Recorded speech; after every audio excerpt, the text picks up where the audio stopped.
Ya, pada awalnya media sosial memang diperuntukkan sebagai ruang atau wadah komunikasi dan juga informasi bagi mereka yang mungkin terpisah jarak. Namun kita lihat bagaimana seiring perkembangan zaman, media sosial banyak sekali mengambil peran dalam kehidupan kita sehari-hari, hingga mungkin dari hal-hal yang berbau positif, begitu yang bermanfaat, sampai ke dengan hal-hal yang bermaslahat hingga berbuat jahat.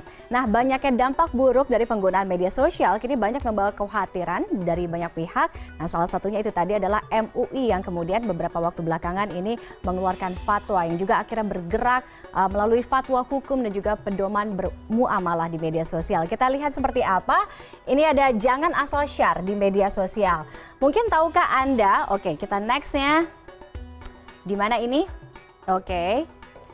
Saya masih coba ya. Kita akan melihat Indonesia ternyata juga menempati negara begitu yang negara terbanyak yang menggunakan media sosial. Sedikitnya ada 2,3 orang di seluruh dunia yang tercatat sebagai pengguna media sosial. Kita lihat.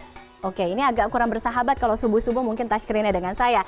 Ini pengguna media sosial di Indonesia, itu tadi saya bilang pengguna internet mencapai 63 juta orang dari seluruh populasi atau wilayah di Indonesia. 95% mereka mengakses ke media sosial. Data ini dari kita lihat 2,3 miliar orang di seluruh dunia ini juga aktif menggunakan media sosial. Data atau fakta bahwa Indonesia menempati urutan atau peringkat keempat pengguna terbesar Facebook, misalnya salah satunya sebelumnya didahului oleh negara Amerika, kemudian Brasil, dan juga ada India, dan juga Indonesia menempati urutan atau posisi kelima sebagai negara terbesar pengguna aktif Twitter.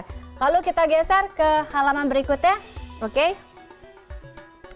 Apakah kita masih bisa bergerak? Nah, ini tingkat berbagi informasi di media sosial. Kalau kita lihat dari data-data yang tadi, Indonesia sebagai negara terbesar pengguna aktif Facebook dan juga pengguna aktif Twitter, itu juga menjelaskan kepada kita bahwa Indonesia memiliki potensi atau berpotensi sebagai pasar terbesar bagi dunia digital, tidak hanya di dunia digital Asia saja, tapi juga di seluruh dunia. Kita lihat tingkat berbagi informasi di media sosial, artinya orang-orang Indonesia paling banyak menggunakan media sosial ini untuk memberikan atau men-share sesuatu, berbagi informasi.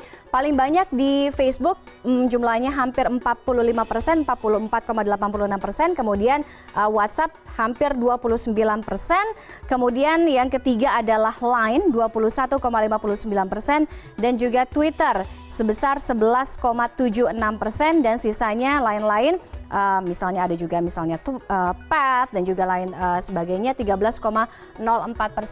Lalu berikutnya lagi, nah ini yang juga harusnya menjadi pedoman bagi kita semua, mereka-mereka yang aktif menggunakan media sosial, adalah bagaimana memverifikasi data, informasi atau gambar ketika kita melihat di sebuah media sosial. Yang pertama adalah cek dulu kebenaran sumbernya, jadi jangan asal men-share atau membagikan informasi, begitu harus dicek dulu, mungkin Anda bisa googling, kemudian konfirmasi juga dan klarifikasi informasi yang Anda dapat tersebut, dan yang pasti tidak diperbolehkan atau tidak diperkenankan men-share atau membagikan informasi berupa kebencian, fitnah, gosip, dan juga adu domba. Kalau mungkin kita bisa simpulkan, penggunaan media sosial ini bak pisau begitu, bermata dua. Anda bisa mendapatkan mudaratnya, penggunaan negatif mudaratnya, atau juga sebaliknya Anda juga bisa mendapatkan manfaat dari men-share segala sesuatu yang ada di media sosial. Nah, terkait dengan fatwa Majelis Ulama Indonesia dengan penggunaan akun media sosial, kami melalui akun Twitter kami @cnnandiconnected juga mencoba mencari tahu seperti apa respon dari netizen terkait dengan fatwa MUI mengenai hukum bermuamalah di media sosial. Nah, polling ini sudah kami adakan sejak kurang lebih 14 jam yang lalu. Sejauh ini juga sudah diikuti hampir 500 netizen di Twitter dengan jawaban beserta alasan yang berbeda-beda pastinya. Kita lihat apa kata netizen terkait dengan fatwa MUI ini. Oke, 40% ternyata netizen Indonesia menyatakan bahwa setuju dengan adanya fatwa hukum bermuamalah di media sosial. Kemudian angkanya lagi adalah 16% menyatakan kurang setuju, 20% tidak setuju, sisanya masih 24% masih mengambang gitu, masih abu-abu, tidak tahu. Oke. Banyak juga ada beberapa polling begitu kalau saya lihat ya. bahwa katanya netizen atau masyarakat ini lebih banyak puasa dulu di media sosial agar lebih tenang menjalankan ibadah bulan suci Ramadan.